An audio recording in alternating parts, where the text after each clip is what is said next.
Hi, I'm Cynthia Schiller. We're going to talk about having a healthy relationship, the things that we can do, whether we're in a relationship or starting a new one. So it's important in the beginning to definitely look for somebody that has similar values to you, whether it's education, personality, sometimes even hobbies. The closer you are, the more you guys can share and build together. So people that value things, it's a good match before marriage. Talk about your religious beliefs and what you guys like to do. So both partners do need to commit to making it work. And that's where a lot of times things go wrong. Make sure you guys are on the same page. Never take each other for granted. It might sound obvious, but some people overlook it. Some people get settled in kind of after that honeymoon phase and realize that no relationship is perfect. And that should not be a rationalization for becoming complacent. Relationships do take work. And it's important not to be each other's everything, because then you're not going to have a well-rounded life. And it also puts pressure on that is unnecessary. So when we are in a relationship, we have to realize that love is a verb and we should do something daily to show our appreciation. Even just the small things can make a big difference. So it also shows the other person that you really mean it. So just saying thank you or complimenting the person, and to make sure that you're meeting each other's needs. It's good to have open communication. And when that exchange is mutually satisfying, that's when the good feelings continue to flow. But if not, it starts to turn sour and the relationship ends. There is, as far as being each other's everything, there's studies that you need at least three negative or three positives to one negative, and that kind of keeps the dynamic okay. But if you're each other's everything, when it's all good, that can actually cause problems in the relationship, because that's when people start becoming complacent. They start taking things for granted. So if your ratio of good versus bad, if you have 11 positives and one negative, that's okay. But when it's goes outside of that, then it throws the balance off. We do need little challenges to keep us motivated. And it also means that you're expressing your feelings and your wants, because if you're not expressing that, that you're trying too hard, that you're not getting to know each other and you're not growing. So that's an important dynamic. And, the romantic aspect of it, as far as just trying to reach the end in your intimate relationships, that big O that we talk about, we have to remember that it's an experience. It's not an end product. That really get into it, enjoy the emotional intimacy and the touch, and don't have the end goal as your focus. Have the full experience.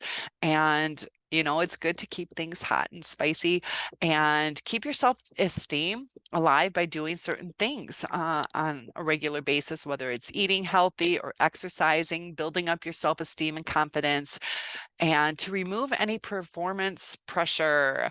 That is important, and just enjoy the moment. So if you have conflict, it's not about what you fight about, it's how you fight.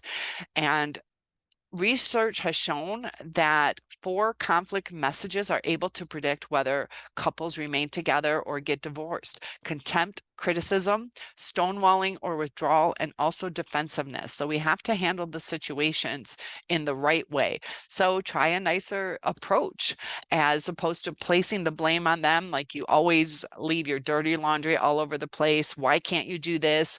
Try to do a more gentle approach, letting them know about what you feel. I get frustrated when there's laundry all over the place. Could you help me pick it up?